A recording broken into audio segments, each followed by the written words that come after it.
Good morning everyone, আমি Sangeeta street রাইজে সকলকে স্বাগত।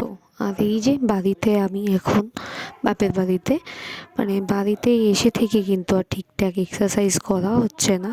তো আজকে ভাবলাম না, একটু এক্সারসাইজ করতে হবে। যবে থেকে বাড়ি এসেছি তবে থেকে কিন্তু আর এক্সারসাইজ করাই হচ্ছে না। তো এই কিছু ফ্রি হ্যান্ড এক্সারসাইজ করার জন্য আমি ছাদে চলে গেছি। আজকে কিন্তু সরস্বতী পুজো, সবাইকে আমার তরফ থেকে সরস্বতী পুজোর অনেক শুভেচ্ছা। আর দেখুন 9টা বাজে, 9টার পরেও কিন্তু আজকের ওয়েদারটা পুরো মেঘলা, সাথে কুয়াশা। মা আর আমি ছাদে এসে একটু এক্সারসাইজ করছিলাম। মাকেও বললাম তুমিও একটু করো। মা আশেপাশে আমার পাশটা দিয়ে হাত পাগুলো একটু নাড়ালো, ব্যাস মার এক্সারসাইজ হয়ে গেল। আর এই যে আমি মাকে বলছি যে আমার এই সাইডে, যে মা আমার দিকে থেকে এগুলো করো, তাতে কিন্তু শরীর ভালো থাকবে।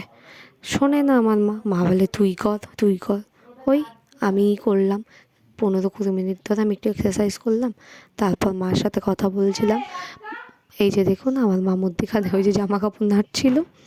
আর তারপরে আমরা এক্সারসাইজ করে এই যে দেখুন এই ছাদে আমাদের কিছু টবগুলো, মা বলছে যে গাছগুলো পরিষ্কার করতে হবে, জল দিতে হবে। আমি বললাম ঠিক আছে, পরে দেওয়া যাবে।